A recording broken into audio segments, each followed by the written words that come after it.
Hello, YouTube. It's me, Joseph, and we're doing a thread again. I can't get enough of these, and by that I mean I can't legally stop giving them to Dyer to make. She has entered a contractual obligation with me. She is now responsible for 50 to 60% of the content on my channel, and I pay her in exposure. Anyway, we're doing another Twitter thread. These are just so much fun. They really give me an opportunity to do what I do best, which is just aimlessly talk about weird things that happened over the course of the last decade in Yu-Gi-Oh! It's kind of like when one of your friends knows way too much about one thing in particular, so you constantly ask them questions just to get them talking because it's cool to watch someone so passionate. Except I am not passionate about them. Mostly it's experiences I want to forget. Case in point, today's is about Duel Links. So, if you're unfamiliar with Duel Links, it's an application that was released in like 2016, which promised to be the best way to play Yu-Gi-Oh! Officially. And for several years it was. Duel Links is half gacha game, half Yu-Gi-Oh! Simulator. It follows speed duel rules, and it has a limited card pool. The cards that are legaled are dribbled out over the course of years by Konami, curated in individual packs that they put up every couple of months. This means that the Duel Links ban list and list of top decks is radically different than the TCG. Oftentimes, it's way less explosive and powerful.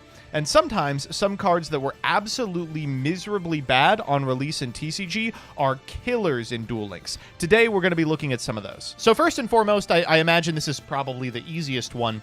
Amazonas Onslaught is a continuous trap card that says once per turn during the battle phase, you can special an Amazonas monster from your hand. If you do, it gains 500 attack until the end of the turn. After damage calculation, if your Amazonas monster battled an opponent's monster, you can banish that opponent's monster. If this card is destroyed and sent to the graveyard, you can target an Amazonas monster and special summon it. You weren't ever even activating that last effect because the primary means of spell and trap destruction in the format was Cosmic Cyclone, which wouldn't trigger it. But this, being able to protect your life points by summoning a monster in the battle phase and turning all of your individual monsters into potential removal spells if you had something like an Amazonas Queen on field, made this deck head and shoulders more powerful than anything else in the format. My day one Duel Links players remember? Oh, peeps Yu-Gi-Oh! So yes, early Duel Links did not have removal spells, really. So the best removal spell, by a lot, was Order to Charge, which tributes a normal monster you control to destroy a monster your opponent controls. Turns out, that is good enough as long as you are down bad. Oh man. Every one of the Fortune Ladies. This card was incredible in Duel Links. Every enabled the entire archetype. Its attack and defense becomes its level times 400, and then once during your turn, you increase its level by 1, then banish a face-up monster your opponent controls. During your opponent's end phase, if this card is in your graveyard, banish a spellcaster, special summon this card. Unbelievably powerful to be able to recur a card every turn. This was about as strong as DPE at the height of its popularity. You may notice that it's never seen any play in the TCG, and that's because, comparatively, it sucks there. This is a really interesting card. Digital Bug RHINOSEBUSE, I think, is still probably playable.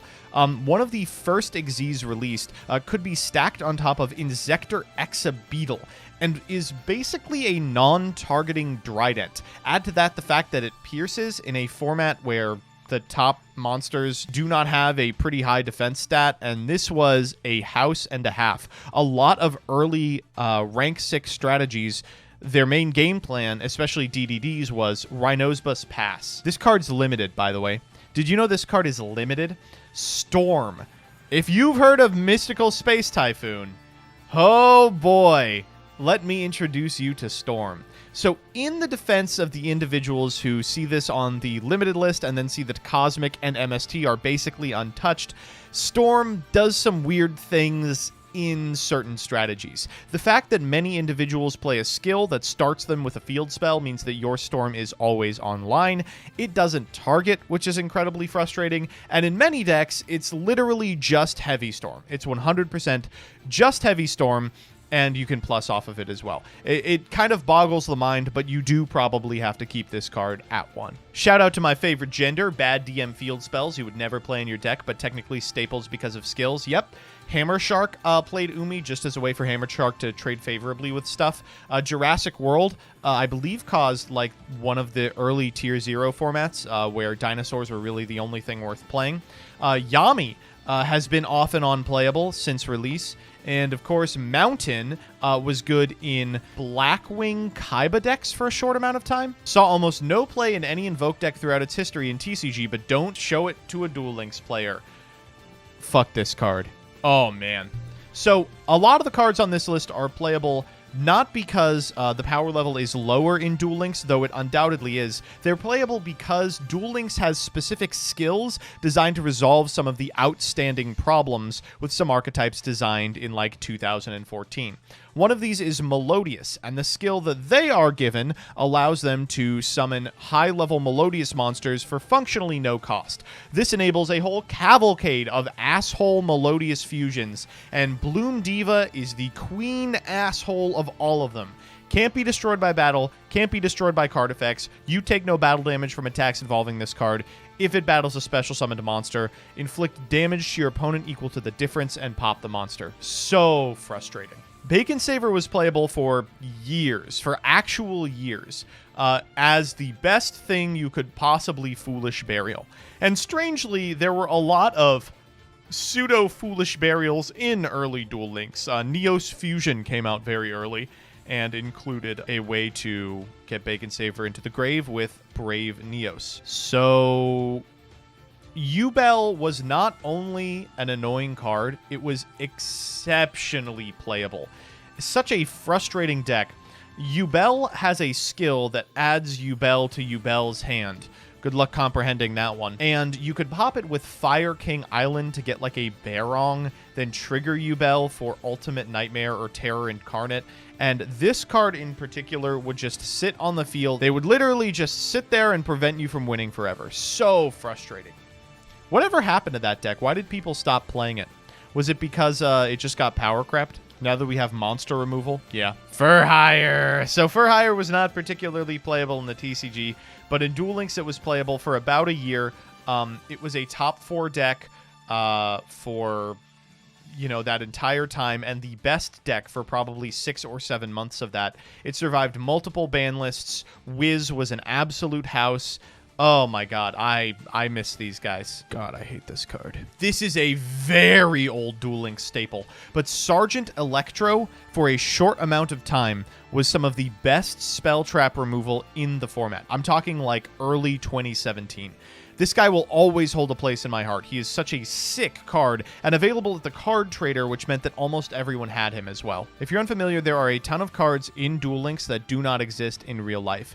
Usually anime-only cards, sometimes cards that are imported a little later than in Duel Links, sometimes cards that we won't get for weird licensing reasons like Shuttleroid. One of the cards that just has never been printed in the TCG is Kiteroid. Kiteroid is a monster that you can discard from your hand to the graveyard to change the direct attack an opponent's monster to 0 damage, then can be banished to do it again. This is a very powerful effect in Duel Links, and it is semi-limited to this day, but the card was so powerful people were doing anything to find it, and one of the ways you can do that is by playing Megaroid City. Number 70, Malevolent Sin. Still the best 4-star of all time. Oh, this card was crazy. In the TCG, it was released in 2017, and for that reason is useless. But it was one of the earliest rank 4s that we got in Duel Links, and as a result slotted perfectly into decks like Onomat that were just begging for a playable 4. This card has seen so much play over its lifespan, maybe the most played card of all time at this point. Gaia was actually meta for a pretty substantial time in Duel Links, basically because in order to fix the archetype, they just gave Yugi a skill that starts you with the Gaia field spell. Explaining this one is a little bit of this is difficult. Arcana Force 14 Temperance is awful. A really, really bad card. 6-star, 2400 attack point monster. Flip a coin when it's summoned. If it's heads, you have all the battle damage you take. If it's tails, you have all the battle damage your opponent takes. Once per turn, during damage calculation, you can discard this card. You take no battle damage from that battle. It is Karibo. Now, why did this card see play? Well, Sartorius, one of the big bads of GX, has a skill where if you enter the duel with, I believe, 5 at the start, different monsters that all have coin flip effects but have different names. Your first 3 coin flips are always heads, right? And this was strong enough to be a tier 1 meta deck. Barrel Dragon always hitting. Desperado getting to pop 3 if it was the first thing you did. Arcana Force 14 Temperance was not originally played in this deck, but then Konami took notice, decided the deck was too strong, and nerfed the skill to require you to include 7 differently named coin flip cards. Arcana Force 14 Temperance was the 7th best coin flip card. And so people played it just because they wanted their Cup of Aces to be Pot of Greed. Yeah, Parasite was not ever played, but it was always part of a skill that you could play as Weevil, which starts your opponent off with a Parasite in their deck. It was a stall burn strategy. And speaking of stall burn, this card was literally played in Taya Mill. It was so frustrating. It gets you 3 cards closer to the end of your deck. Who cares what you're drawing? All the cards suck. Another all-timer. One of the most played cards in the history of Duel Links for sure. Treacherous Trap Hole was a blowout forever because the quality of trap card was so low that it wasn't that big of a deal if you were only playing the one Tretch. This ended up being limited too, and I believe is there to this day. When Xyz first came to Duel Links, Yuma's Automata play let you perfectly sculpt an opening hand.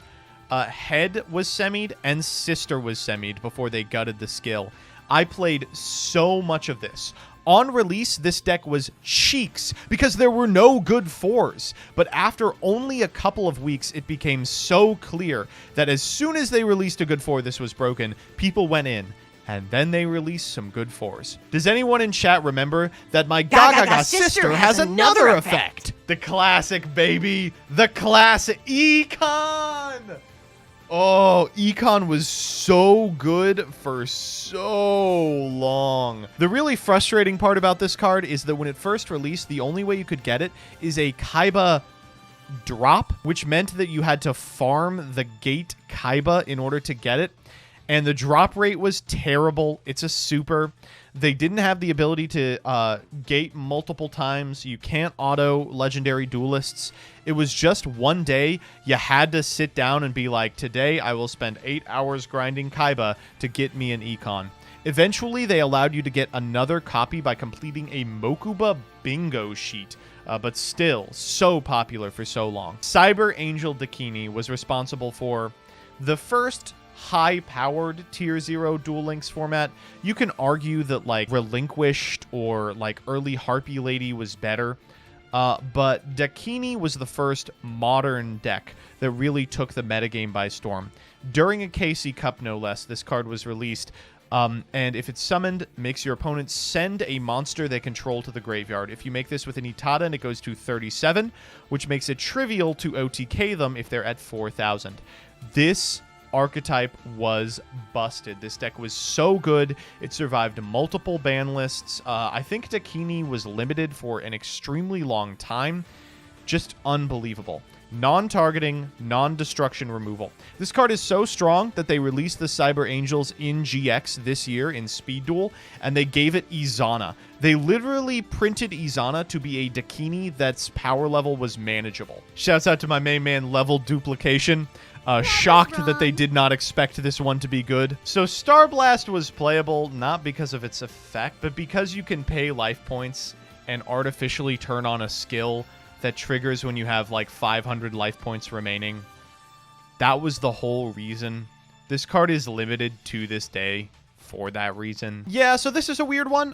Red Eye Slash Dragon isn't like the best card in the format. Arguably, it isn't even a good card and never really was, but it was so prevalent on ladder just because it was cheap as hell and you could get it in a structure. So even way after this card being good, you would see it, and it is kind of an asshole to remove. This card is at 1. This card is at 1. So that's that. I hope that the context has helped you understand why a lot of these cards were a lot better here than they were in TCG. But at the end of the day, you have to recognize that a lot of these cards may be less strong than their TCG counterparts, but they were still every bit as annoying in Duel Links as cards like Skill Drain are to us in the TCG right now. I hope that Konami never makes a design mistake again, and the current golden age of Duel Links lasts forever. And I'm sure that it will.